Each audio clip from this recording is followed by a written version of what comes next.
hello students welcome to my class এই ভিডিওত আমি কৰিম অষ্টম অধ্যায় গতিৰ 109 নম্বৰ পেজত থকা পাঠভিত্তিক প্ৰশ্নৰ অংকসমূহ প্ৰথমতে আমি লওঁ 1 নম্বৰ প্ৰশ্নটো ইয়াতে আছে এখন বাছ ৰৈ থকা অৱস্থাৰ পৰা গতি আৰম্ভ কৰি 0.1 মিটাৰ পাৰ সেকেন্ড ত্বৰণেৰে 2 মিনিট সময় গতি কৰিলে এটো হৈ গ'ল গাড়ীখনে লাভ কৰা দ্ৰুতি আৰু বি হৈ গ'ল অতিক্ৰম কৰা দূৰত্ব উলিওৱা ঠিক আছে তো একেবাৰে সহজ আমি ফটাফট কৰো আহা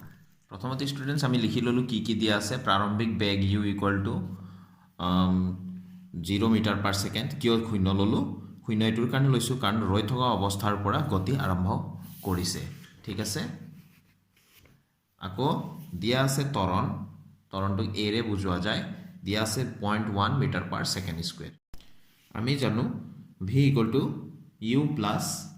at এটাৰ গতিৰ সমীকৰণ আছিল বা সূত্ৰ বুলি ক'ব পাৰা এই সূত্ৰটোৰ পৰা আমি v অৰ্থাৎ অন্তিম বেগটো আমি উলিয়াম ঠিক আছে তো ইয়াতে u দিয়া আছিল 0 মিটাৰ পাৰ সেকেন্ড তো এটো দিয়া নাই আমি বুজিব লাগিব যেহেতু গাড়ীখন ৰৈ থকা অৱস্থাৰ পৰা গতি আৰম্ভ কৰিছে গতিকে প্ৰাৰম্ভিক বেগটো 0 হ'ব আমি অন্তিম বেগটো উলিয়াব লাগিব তো প্লাস a মানে কিমান দিয়া আছে ত্বৰণ 0.1 আৰু সময়টো ইয়াতে আমি লিখিব লাগিব মই লিখিবলৈ পাহৰি গলো সময় দিয়া আছে সময়টো আমি উলিয়াব লাগিব সময় t দিয়া আছিল আমাক 2 মিনিটটো কেতেৰ হলে আমি এসআই একক সেকেন্ডলৈ নিব লাগিব 2 মিনিট মানে কিমান 120 সেকেন্ড হয়নে s বুলি লিখি দিলে হৈ গল 1 মিনিটত 60 সেকেন্ড 2 মিনিটত 120 সেকেন্ড হ'ব গতিকে আমি ইয়াত t ৰ ঠাইত এতিয়া পাতিব লাগিব into t মানে কিমান ওলাইছে আমাৰ 120 ঠিক আছে তো v এটো 0 মানে তো বাদ দিলো এটো 120 এগুণ 120 ঠিক আছে দশমিক আছে 11 গতিকে আমি দশমিক 11 দিলো তো ইকুয়াল টু 12.0 মানে 12 আমাৰ এটো কি আছিল v মানে অন্তিম বেগৰ একক সদায় মিটাৰ পাৰ সেকেন্ড বেগ বা দ্ৰুতিৰ একক মিটাৰ পাৰ সেকেন্ড হয় গতিকে আমি লিখি দিম 12 মিটাৰ পাৰ সেকেন্ড ঠিক আছে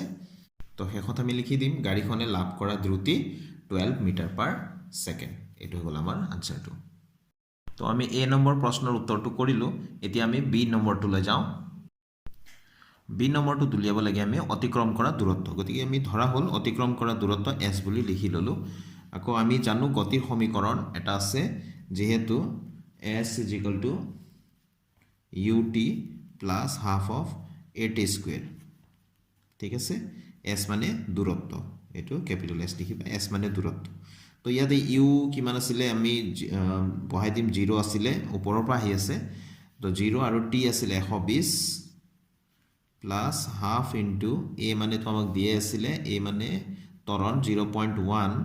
মিটাৰ পাৰ সেকেন্ড স্কয়াৰ আৰু t মানে কিমান ওলাইছিল 120 তো ইয়াত স্কয়াৰ আছে কাৰণে আমি কৰিম 120 পূৰণ 120 দুবাৰ লিখি দিলে হৈ গল ঠিক আছে তো এইখিনি তো আমাৰ শূন্যই হ'ব শূন্যৰ লগত পূৰণ হলে এই 2 দি আমি কাটিব পাৰো তো এই 2 দি কাটিলো 2 6 গুণ 12 তাৰ পিছত এটা শূন্য আছে শূন্যটো লগাই দিলো তাৰ পিছত এটো আমি এতে পূৰণ কৰিম এটো কিমান হ'ব 6 12 গুণ 72 আৰু ইয়াতে 1 গুণ 72 1 গুণ 72 72 6 12 গুণ 72 শূন্য কেটা মই এতেলৈকে লোৱা নাই 6 12 গুণ 72 আৰু 72 1 গুণ 72 গুটেকেটা পূৰণ কৰিলে ইমান হ'ব আৰু শূন্য দুটা আছে শূন্য দুটা আমি লগাই দিলো দশমিকৰ পিছত মাত্ৰ এটা অংক গতিকে দশমিকৰ পিছত এটা অংক ৰাখিম ইমান হৈ গল 720 এটো আমি কি উলিয়াই আছিল s অৰ্থাৎ দূৰত্ব অতিক্ৰম কৰা দূৰত্ব উলিয়াই আছো তো আমি লিখিব পাৰো 720 মিটাৰ অতিক্ৰম কৰা দূৰত্ব s হৈ গল 720 মিটাৰ এটাকে শেষত আমি লিখি দিম এটাকে অতিক্ৰম কৰা দূৰত্ব 720 মিটাৰ এটো হল আনসাৰটো এতিয়া আমি নেক্সট কোৱেশ্চন নম্বৰ 2 লৈ যাওঁ ইয়া আছে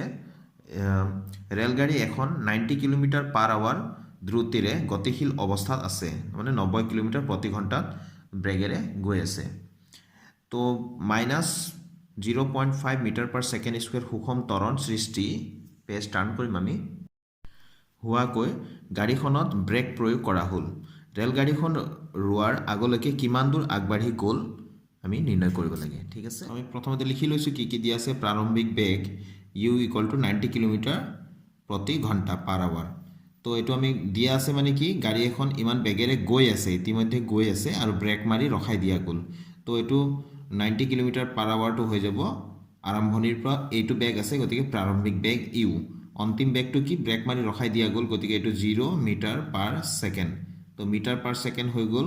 বেগৰ এছআই একক গতিকে এইটো কিলোমিটাৰ প্ৰতি ঘণ্টাত আছে এইটোকো আমি মিটাৰ প্ৰতি ঘণ্টা প্ৰতি ছেকেণ্ডলৈ আমি পৰিৱৰ্তন কৰিব লাগিব তো 90 কিলোমিটাৰ মানে হৈ গ'ল 1000 দি আমি পূৰণ কৰিলে মিটাৰ হ'ব আৰু ঘণ্টাটোক ছেকেণ্ডলৈ নিবলৈ হ'লে দুটা 60 পূৰণ কৰিব লাগিব ঠিক আছে তো এইটো হৈ গ'ল মিটাৰ প্ৰতি ছেকেণ্ড এতিয়া কি কটাকটি যায় আমি শূন্য শূন্যবিলাক আগতে কাটি দিওঁ এই 0 0 কাটিলোঁ ইয়াৰ 0 এটা কাটিলোঁ তাৰপিছত আমি 3ৰে তলে ওপৰে কাটিব পাৰোঁ এইটো 3 3 গুণ 9 হ'ব 3 2 গুণ 6 হ'ব নহয় জানো গতিকে ইয়াক 3 ভালকৈ চাব মই ক'ত কাটি আছোঁ 3ৰে কাটি আছোঁ 3 2 গুণ 6 এইটো 3 3 গুণ 9 গতিকে এই 3ৰে আকৌ এই 6 কাটিব পাৰি 3 2 গুণ 6 তাৰপিছত এই 2 দি আকৌ ইফালে 100ক আমি হৰণ কৰিব পাৰোঁ 2 50 গুণ 100 গতিকে তলত আকৌ আৰু এটা 2 আছে এই 2ৰে আকৌ 50টো কাটিব পাৰি 2 25 গুণ 50 তো আমি কিমান পালোঁ 25 মিটাৰ প্ৰতি ছেকেণ্ড এইটো আমি প্ৰাৰম্ভিক বেগ পালোঁ ঠিক আছে এতিয়া অন্তিম বেগটো 0 মিটাৰ পাৰ ছেকেণ্ড লিখিলোৱে ত্বৰণটো আকৌ -0.5 মিটাৰ পাৰ ছেকেণ্ড স্কুৱেৰ দিয়া আছে আমি লিখি ললোঁ ধৰা হ'ল অতিক্ৰম কৰা দূৰত্ব s আমি জানো এতিয়া আমি ফৰ্মুলা ব্যৱহাৰ কৰিব লাগিব যে টুৱাইচ এ এছ এটা ফৰ্মুলা আছে গতিৰ সমীকৰণ twice A S equal to V square minus U square এই ফৰ্মুলাটো ব্যৱহাৰ কৰি আমি এছটো নিৰ্ণয় কৰিম অৰ্থাৎ অতিক্ৰম কৰা দূৰত্ব অৰ্থাৎ গাড়ীখন কিমান দূৰ আগুৱাই গ'ল সেইটো উলিয়াব পাৰিম তো ইয়াতে আমি মানকেইটা পাতি দিওঁ 2 ইনটু এ মানে আমাৰ এইটো দিয়া আছে -0.5 তো একক কেইটা আমি পিছত লিখিলে হ'ব ভি মানেতো 0 তো 0 স্কুৱেৰ মাইনাছ ইউ মানে 25 মিটাৰ পাৰ ছেকেণ্ড তো আমি 25 স্কুৱেৰ আছে গতিকে স্কুৱেৰ দিম ঠিক আছে তো ইয়াতে আমাৰ 2 ইনটু এ লিখিলোঁ এছটো লিখিব পাহৰিলোঁ ইয়াতে এছটো লিখি দিম আমি এছটো উলিয়াব লাগে অতিক্ৰম কৰা দূৰত্ব তো এইটো এছটো ইয়াতে হ'ল তাৰপিছত এইটোতো 0 বাদ দিলোঁ এইটো -25 মানে আমি লিখিব পাৰোঁ এতিয়া 625 25 গুণ 625 তাৰপিছত এইকেইটা যিকেইটা পূৰণ হৈ আছিলে এইকেইটা আমি ইয়াত লিখি দিম -5 দুগুণ এইটো 2 ইনটু 0.5 দি দিলোঁ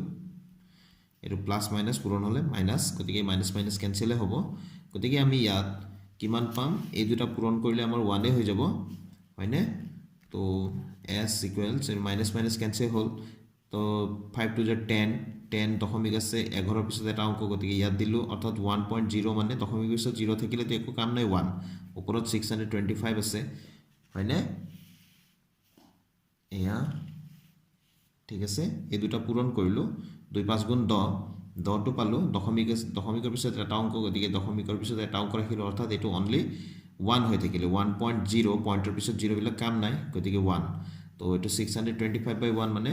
এতেকে s ইকুৱেল টু কিমান হ'ব 625 এইটো দূৰত্ব যিহেতু হয় মিটাৰ এতেকে শেষত লিখি দিম ৰেলগাড়ীখন ৰোৱাৰ আগতে 625 মিটাৰ আগুৱাই যাব এইটো হ'ল আমাৰ আনসাৰটো এতিয়া ষ্টুডেণ্টছ মই কুৱেশ্যন নম্বৰ 3 টো লৈছোঁ ইয়াত দিয়া আছে হেলনীয়া সমতল এখনেদি গতি কৰা ট্ৰলি এখনৰ ত্বৰণ 2 চেণ্টিমিটাৰ পাৰ ছেকেণ্ড স্কুৱেৰ আৰম্ভণিৰ পৰা 3 ছেকেণ্ডৰ পিছত ইয়াৰ বেগ কিমান হ'ব উলিয়াব লাগে একেবাৰে সহজ আমি কৰোঁ আহা প্ৰথমতে আমি ষ্টুডেণ্টছ কি দিয়া আছে লিখি লওঁ প্ৰাৰম্ভিক বেগ ইউ ইকুৱেল টু 0 আমি কেনেকৈ লিখিব পাৰিলোঁ যিহেতু ট্ৰলিখন ৰৈ থকা অৱস্থাৰ পৰা গতি আৰম্ভ কৰিছে ত্বৰণ দিয়া আছিলে 0.02 চেণ্টিমিটাৰ পাৰ ছেকেণ্ড স্কুৱেৰ cm পাৰ ছেকেণ্ড স্কুৱেৰ দিয়া আছে সময় t 3 ছেকেণ্ড দিয়া আছিলে আৰু অন্তিম বেগটো আমি উলিয়াব লাগে ঠিক আছে যেহেতু আমি জানো আমি লিখি লওঁ যে v is equal to u plus at এইটো ফৰ্মুলা আছিলে গতিৰ সমীকৰণ এটা আছিলে v is equal to u plus at তো ইয়াত আমি মানকেইটা পাতি দিম u মানেতো 0 তো a হৈ গ'ল 0.02 এইটো চেণ্টিমিটাৰ পাৰ ছেকেণ্ড স্কুৱেৰ তাৰপিছত সময় t আছে t মানে ইয়াতে আমি কিমান পাতিব পাৰোঁ 3 ঠিক আছে তো এতিয়া এইটো 0টো বাদ দিলোঁ 0.0 3 গুণ 6 হৈ যাব ইমান চেণ্টিমিটাৰ পাৰ ছেকেণ্ড যেহেতু চেণ্টিমিটাৰ পাৰ ছেকেণ্ড স্কুৱেৰ আছিলে এইটো কি হৈ যাব যেহেতু অন্তিম বেগৰ একক মিটাৰ পাৰ ছেকেণ্ড বা চেণ্টিমিটাৰ পাৰ ছেকেণ্ড হয় তো এইটো 0.06 চেণ্টিমিটাৰ পাৰ ছেকেণ্ড এতেকে এইটো হৈ গ'ল আমাৰ উত্তৰটো নেক্সট কুৱেশ্যন নম্বৰ 4 লওঁ ইয়াত দিয়া আছে বেগৰ প্ৰতিযোগিতাত ভাগ লোৱা গাড়ী এখনৰ সুষম ত্বৰণৰ মান 4 মিটাৰ পাৰ ছেকেণ্ড স্কুৱেৰ আৰম্ভণিৰ পৰা 10 ছেকেণ্ডৰ পিছত ই কিমান দূৰত্ব অতিক্ৰম কৰিব সেইটোৱে আমি উলিয়াব লাগে অতিক্ৰম কৰা দূৰত্বটো তো আৰম্ভণিৰ পৰা বুলি কৈছে যিহেতু মানে ৰৈ থকা অৱস্থাৰ পৰা আৰম্ভ কৰিছে গতিকে ইয়াত প্ৰাৰম্ভিক বেগ 0 হ'ব আৰু ত্বৰণ দিয়া আছে 4 মিটাৰ পাৰ ছেকেণ্ড স্কুৱেৰ আৰু সময় দিয়া আছে 10 ছেকেণ্ড এতিয়া আমি ক্যালকুলেশন কৰি উলিয়াই দিওঁ যে কিমান দূৰত্ব অতিক্ৰম কৰিব ঠিক আছে একেবাৰে সহজ কৰোঁ আহা তো আমি প্ৰথমতে লিখি ললোঁ প্ৰাৰম্ভিক বেগ u = 0 মিটাৰ পাৰ ছেকেণ্ড যেহেতু ৰৈ থকা অৱস্থাৰ পৰা গতি আৰম্ভ কৰিছে ত্বৰণ a = 4 metre per second square দিয়া আছে সময় t = 10 ছেকেণ্ড দিয়া আছে অতিক্ৰম কৰা দূৰত্ব s বুলি ধৰি ললোঁ কেপিটেল S ইয়াৰ মানটো উলিয়াব লাগে তো আমি এইকেইটা মান দিয়া আছে যেহেতু আমি ফৰ্মুলা এটা জানো যেহেতু s is equal to ut plus half of at square তো এইকেইটা ফৰ্মুলা আমি মনত ৰাখিবই লাগিব গতিৰ সমীকৰণ বুলি কোৱা যায় তিনিটা সমীকৰণ আছে তোমালোকে চাই ল'বা তো এইখিনি আমি মনত ৰাখিবই লাগিব তো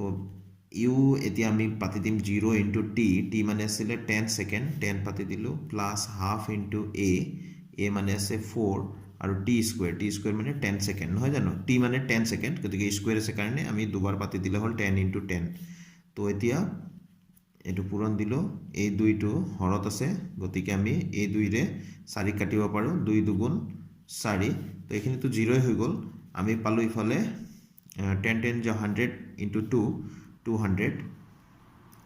ঠিক আছে 200 কি হ'ব এতেকে এটো s তো ইফালে আহি আছে এটো 200 এটো মিটাৰ আমি দূৰত্বটো কিমান হৈ যাব এতেকে দূৰত্ব অতিক্ৰম কৰা দূৰত্ব ইকুয়াল টু 200 মিটাৰ এটো হৈ গল আমাৰ আনসাৰটো এতে লাষ্ট কোৱেশ্চন নম্বৰ 5 এবাৰ লৈছো এটো অন্তিমটো কোৱেশ্চন এটো পেজৰ 5 নম্বৰত দিয়া আছে হিল এটা 5 মিটাৰ পাৰ ছেকেণ্ড বেগেৰে উলম্বভাৱে ওপৰলৈ দলিওৱা হৈছে আমি উলম্বভাৱে ওপৰলৈ হিলটো দলিয়াই দিছো জানিবা যদি হিলটোৰ গতিৰ সময়ত ত্বৰণ তললৈ 10 মিটাৰ পাৰ ছেকেণ্ড স্কয়াৰ হয় এতে চাবা হিলটোৰ গতি ওপৰলৈ গৈ আছে ত্বৰণটো কিন্তু তললৈ বিপৰীত দিশত তেন্তে হিলগুটিটো কিমান উচ্চতালৈ উঠিব আৰু সেই উচ্চতালৈ উঠিবলৈ হি কিমান সময় লব আমি উলিয়াব লাগে ঠিক আছে গতিকে ত্বৰণটো আমি মাইনাসত লব লাগিব যেহেতু হিলগুটিটোৰ গতিৰ বিপৰীত দিশত ত্বৰণটো হৈ আছে গতিকে এটো আমি যেতিয়া লিখিম -10 মিটাৰ পাৰ ছেকেণ্ড স্কয়াৰ বুলি লিখিম তো আমি লিখি ললো প্ৰাৰম্ভিক বেগ u = 5 মিটাৰ পাৰ ছেকেণ্ড ত্বৰণ a -10 metre per second square minus কিয় দিলো যেহেতু হিলৰ বিপৰীত দিশত ত্বৰণটো আছিল সেইকাৰণে আমি মাইনাস দিলো অতিক্ৰম কৰা দূৰত্ব s টো উলিয়াব লাগে আৰু প্ৰয়োজন হোৱা সময় t টো উলিয়াব লাগে তো আমি জানো যেহেতু প্ৰথমতে এটা ৰিলেশন এটা আছে মানে গতিৰ সমীকৰণ twice as equals v square minus u square তো ইয়াৰ পৰা আমি 2 into a মানে ত্বৰণ দিয়া আছে -10 মিটাৰ পাৰ ছেকেণ্ড স্কয়াৰ এককটো পিছত লিখিলে হ'ব আৰু s আছে s টো আমি লিখিম s টো হৈ গল দূৰত্ব অতিক্ৰম কৰা দূৰত্ব এটো উলিয়াব লাগে তো v square minus u square তো স্টুডেন্টস প্ৰথমতে আমি ইয়াত লিখি ললো প্ৰাৰম্ভিক বেগ u = 5 মিটাৰ পাৰ ছেকেণ্ড অন্তিম বেগটো হ'ব v = 0 metre per second square যেহেতু হিলগুটি এটা আমি মাৰি দিলে গৈ থাকিব এটা উচ্চতা গৈ পেলাই নিৰ্দিষ্ট উচ্চতাত গৈ পেলাই ই অকমান সময়ৰ কাৰণে কিছু খন্তেকৰ কাৰণে ৰৈ যাব তাৰ পিছত তললৈ নামি আহিব নহয় জানো গতিকে এই ওপৰলৈ যাওতে কিমান দূৰত্ব অতিক্ৰম কৰিলে হেতু উলিয়াব লাগে গতিকে এটা প্ৰাৰম্ভিক বেগ আছে 5 মিটাৰ পাৰ ছেকেণ্ড আৰু অন্তিম বেগটো ইয়াত গৈ পেলাই যেহেতু অকমান সময় ৰৈ যাব গতিকে 0 মিটাৰ পাৰ ছেকেণ্ড তাৰ পিছত ত্বৰণটো আছে -10 মিটাৰ পাৰ ছেকেণ্ড স্কয়াৰ কিয় মাইনাস দিলো যেহেতু হিলৰ বিপৰীত দিশত অৰ্থাৎ হিলৰ গতিৰ বিপৰীত দিশত ইয়াত লিখিব লাগে আমি হিলৰ গতিৰ বিপৰীত দিশত প্ৰয়োগ হৈ আছে ত্বৰণটো সেইকাৰণে এইটো মাইনাসত হ'ব অতিক্ৰম কৰা দূৰত্ব s টো উলিয়াব লাগে আৰু প্ৰয়োজন হোৱা সময় t টো উলিয়াব লাগে ঠিক আছে তো আমি জানো এটা সূত্ৰ এটা আছে যে যেহেতু twice as = v square minus u square 2 টো পাতিলো a মানে -10 s টো আমি লিখিলো s টো আমি উলিয়াব লাগে অতিক্ৰম কৰা দূৰত্বক s বুলি আমি বুজাও তো v square মানে হৈ গল 0 square minus u square u মানে 5 তো 5 square আমি দিলো তো এতিয়া ইয়াত হৈ যাব -20 into s এটো 0 টো মানে বাদে দিলো আৰু ইফালে -25 তো দুইফালে মাইনাছ মাইনাছ এইটো প্লাছে হৈ গ'ল s মানে আমাৰ কিমান হ'ব এটি উলিয়াম s = কিমান হ'ব 25/20 অৰ্থাৎ এইটো 5 5 গুণ 25 5 4 গুণ 20 4 ৰে 5ক হৰণ কৰিলে আমি পাওঁ 4 গুণ 4 4 দুগুণ 8 4 5 গুণ 20 1.25 s মানে দূৰত্ব গতিকে গোটেইবিলাক মিটাৰ পাৰ ছেকেণ্ড স্কুৱেৰ মানে মিটাৰত আছে গতিকে আমি এইটো লিখি দিব পাৰোঁ 1.25 মিটাৰ তো অতিক্ৰম কৰা দূৰত্বটো হৈ গ'ল 1.25 মিটাৰ আকৌ আমি জানো আমি লিখি দিম এতিয়া আমি সময়টো উলিয়াব লাগে প্ৰয়োজন হোৱা সময়টো উলিয়াব লগা আছিল আকৌ at = v - u এইটো ফৰ্মুলাটো জানো আমি at = v - u ক'ৰ পৰা আহিলে যে আমি জানিছিলোঁ v = u + at আছিলে নহয় জানো ইয়াৰ পৰা এইটো লিখি দিব পৰা সাইডত যেহেতু v = u + at গতিকে at = v - u হ'ব তো আমি সময় উলিয়াব লাগে সময় গতিকে t টো আমি একফালে ৰাখিলোঁ a টো আমি সাইড চেঞ্জ কৰি দিলোঁ v - u/a হ'ব এতিয়া আমি মানকেইটা পাতি দিওঁ v টো মানে এইটো 0 আছিলে আৰু u ৰ মান আছিলে 5 মিটাৰ পাৰ ছেকেণ্ড গতিকে a ৰ মান আছিলে আকৌ -10 মিটাৰ পাৰ ছেকেণ্ড স্কুৱেৰ গতিকে এইটো 0 টো বাদ দিলোঁ -5 by -10 হ'ল মাইনাছ মাইনাছ কেনসেল হ'ব আৰু 5 1 * 5 5 2 * 10 তো কিমান হৈ গ'ল 1/2 মানে কিমান হ'ব 0.5 এইটো যেহেতু সময় t মানে সময় তো এইটো ইমান সেকেন্ড তো s বুলি লিখিলে হৈ গ'ল এইটো হৈ গ'ল আমাৰ উলিয়াব লগা সময়টো ঠিক আছে তো তোমালোকে নিশ্চয় বুজি পাইছা গোটেইকেইটা অতি সহজ আছিল হয়নে গতিকে ফৰ্মুলা কেইটামান আমি যিবিলাক ইয়াত প্ৰয়োগ হৈছে এই ফৰ্মুলা কেইটা আমি মুখস্থ কৰি থ'ব লাগিব আৰু এই ফৰ্মুলা কেইটানো কেনেকৈ ব্যৱহাৰ হয় সেইখিনি আমি এই অংক কেইটা কৰিলে আমাৰ যথেষ্টখিনি প্ৰেক্টিছ হৈ যায় গতিকে তোমালোকে উদাহৰণৰ অংক কেইটাও চাবা এইকেইটা অংকও কৰিবা তেনেহ'লে তোমালোকে নিশ্চয় পাৰিবা তো আজিৰ ভিডিঅ'টো মই ইয়াতে সামৰিছোঁ ষ্টুডেণ্টছ নেক্সট ভিডিঅ'ত আকৌ লগ পাম নতুন কুৱেশ্যনৰ সলিউশ্যনৰ সৈতে থ্যাংক ইউ ষ্টুডেণ্টছ কিপ ৱাচিং মাই চেনেল